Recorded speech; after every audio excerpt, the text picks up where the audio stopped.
আন্দোলনের শুরুতেই স্মরণ করছি আমাদের বৈষম্য বিরোধী ছাত্র আন্দোলনের সকল নিহত যে শহীদ ভাইয়েরা আছে তাদেরকে, এবং বর্তমানে যারা আহত তাদের দ্রুত সুস্থতা কামনা করছি।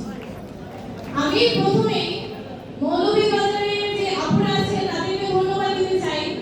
কারণ হচ্ছে বিগত কয়েকদিন ধরে আমরা জেলাভিত্তিক সফর করছিলাম, সিলেট সদর এবং সুনামগঞ্জ গিয়েছিলাম আমরা। সেখানে থেকে তুলনামূলকভাবে মৌলভীবাজারের আপুদের উপস্থিতি খুবই বেশি। আমি আপুদেরকে ধন্যবাদ জানাচ্ছি তাদের উপস্থিতি জানানোর জন্য। আমরা কিন্তু বাংলাদেশের যে এই গণ অভ্যুত্থানটা আমরা কিন্তু শুরু করেছিলাম কোটা সংস্কারের মাধ্যমে, কোটা সংস্কার আন্দোলনের মাধ্যমে আমরা এই আন্দোলনটা শুরু করেছিলাম। সেখানে কিন্তু শুরু থেকে আমাদের নারীদের উপস্থিতি ছিল সবচেয়ে বেশি।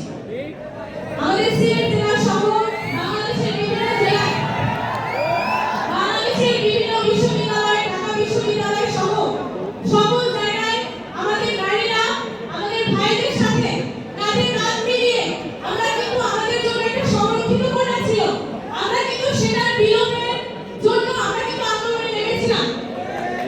আমরা নারী, আমরা সবই পারি।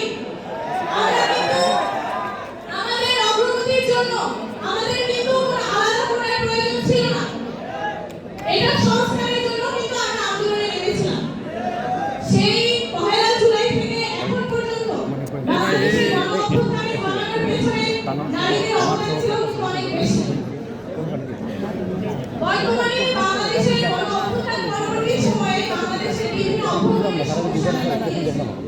সেখানে জন্য আমরা বৈষম্য বিরোধী ছাত্র আন্দোলন কাজ করছে এবং আমাদের একটা নাগরিক কমিটি গঠিত হয়েছে, যেখানে আমরা যারা অছাত্র রয়েছে, যাদের ছাত্রদের মেয়াদ শেষ, তারা কিন্তু সেখানে চাইলেই জয়েন করতে পারে। সেখানে আমি চাই যে আমাদের নারীরা যারা রয়েছে, আমরা আপুরা যারা রয়েছি, তারা যাতে সম্মিলিতভাবে তাদের উপস্থিতি জানান দেয়, তারা যাতে দেশ সংস্কারের কাজে ভাইদের মতো সামনে এগিয়ে আসে। আমরা কি শুধু আমাদের ভাইরা এই আন্দোলনে যোগ দিয়েছিল? আমরা কি ছিলাম? বাংলাদেশকে পুনর্গঠিত করার জন্য, বাংলাদেশকে রিফর্ম করার জন্য আমরা আপনারা কি ভাইদের সাথে সামনের সারিতে থাকবো? অবশ্যই থাকবো। তো বাংলাদেশের যে অভ্যন্তরীণ সমস্যাগুলো রয়েছে, আমাদের অন্তর্বর্তীকালীন সরকার তারা কাজ করছে এবং প্রশাসন আমাদের সাথে আছে, তারা কাজ করছে। আমরা চাই আমাদের ছাত্র জনতা যেমন একটা গণ অভ্যুত্থানকে সফল করতে সমর্থ হয়েছিল, বাংলাদেশের যে এইরকম রিফর্ম করার যে কাজটা আমরা ছাত্র জনতা আমাদের একত্র হয়ে আমরা সম্মিলিতভাবে আমরা একটি নতুন বাংলাদেশ গড়ে তুলব। আমি আমার বক্তব্য আর বেশি লম্বা করব না।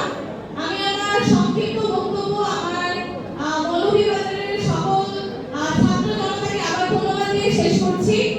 আপনারা সবাই ভালো থাকবেন। আর আমরা কি স্লোগান দিতে পারি?